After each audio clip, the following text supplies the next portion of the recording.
Okay, so I know it's been a while. Basketball season has been crazy, and because of that, your girl has been extra busy. But now I am back and ready to talk all things Brooklyn. No, not the borough, you know that's my home. Much love forever and ever, always. I'm talking about the Brooklyn Nets. You know, the team most people have making the NBA Finals, and some people even have winning the whole thing.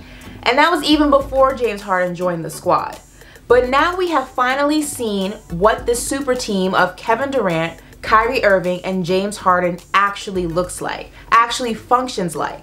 And, well, I'm concerned. Obviously not too concerned because, as you can see, I'm a Knicks fan, so no pressure over here. But as a basketball enthusiast, I don't think that this team, this system, is as foolproof as the fans would like to believe. I'm going to quickly break down what went wrong on Wednesday and what this team needs to fix in order to make it for the long haul. So let's get into it. So I'm going to keep this short, sweet, and simple. The Brooklyn Nets have two major problems. Number one, defense. Now I know that people will say that defense is an old school mentality. I still believe that defense wins championships. And I know the argument will be, well, the league has changed, the game has changed. I'm not buying it. Defense is the only thing that travels with you. It doesn't matter who you play, where you play, what court you are on, you can always play defense. Your offense will not always click, even if you are a big three of Harden, Irving, and Durant. Your shots will not always fall, but you can always play defense. The Brooklyn Nets are defensive Swiss cheese. There's hardly any defense, if any. There's no substance there. There's no foundation. They rely heavily on being able to put up big numbers because they have some of the best scorers in the league currently, and possibly, when it's all said and done, of all time.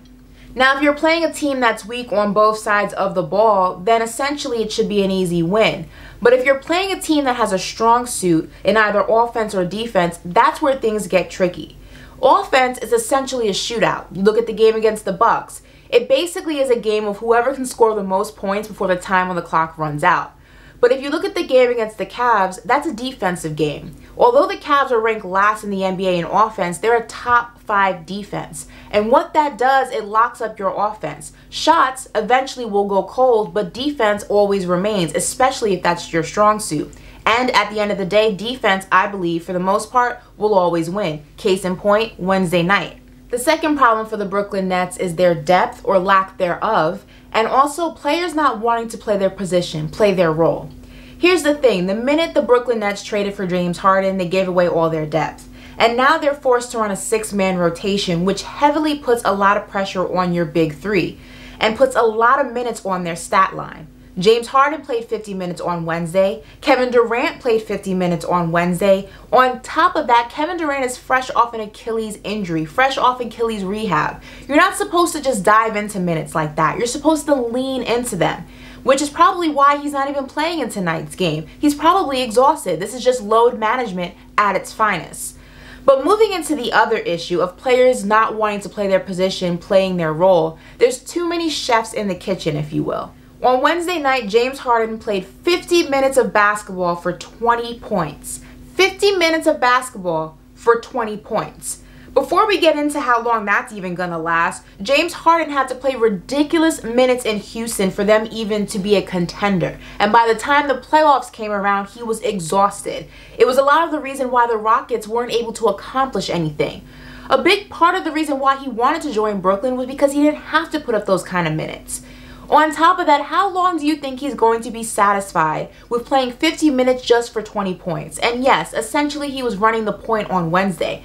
But James Harden's a scorer. He scores. He likes to take shots. He's not going to be content day in and day out playing long minutes and not having the points to show for it. On top of that, look at Kyrie Irving, who is a point guard, whose job is to run the offense, whose job is to dish out assists. On Wednesday, he had 37 points. Not a big deal if he had 10 assists, 12 assists. He had 3. Meanwhile, Kevin Durant, who is the leader of this team and not a point guard, had just 1 more point than him at 38 and more than doubled his assists at 8. There's a problem there. Nobody is playing their position correctly. Nobody is doing what they're supposed to be doing. And by nobody, I mean there's a power struggle between James Harden and Kyrie Irving that's going to implode. This can't last forever. There's too many chefs in the kitchen. Look, there's no denying that Brooklyn is a talented team. You have 3 of the best players in the league on one squad. That's fun to watch. And if you like your basketball, all offense, no defense, this is the team for you. Except when the playoffs come around and you're talking championships, defense still matters, and defense still wins championships. So this team's going to have a rude awakening when they have to go out west and play somebody like the Clippers or the Lakers. But on top of that, there is simply not enough basketball for the style of play that these guys like to do. There's not enough basketball for 3 scorers who enjoy scoring. And Kevin Durant is the leader of this team. He has already shown that he can kind of take a back seat and be unselfish. But somebody has to join him. And I don't think, despite what Harden may say, he's going to be okay with the discrepancy in the minutes played and the points on the board that come from him. And Kyrie Irving is not going to give up that ball anytime soon.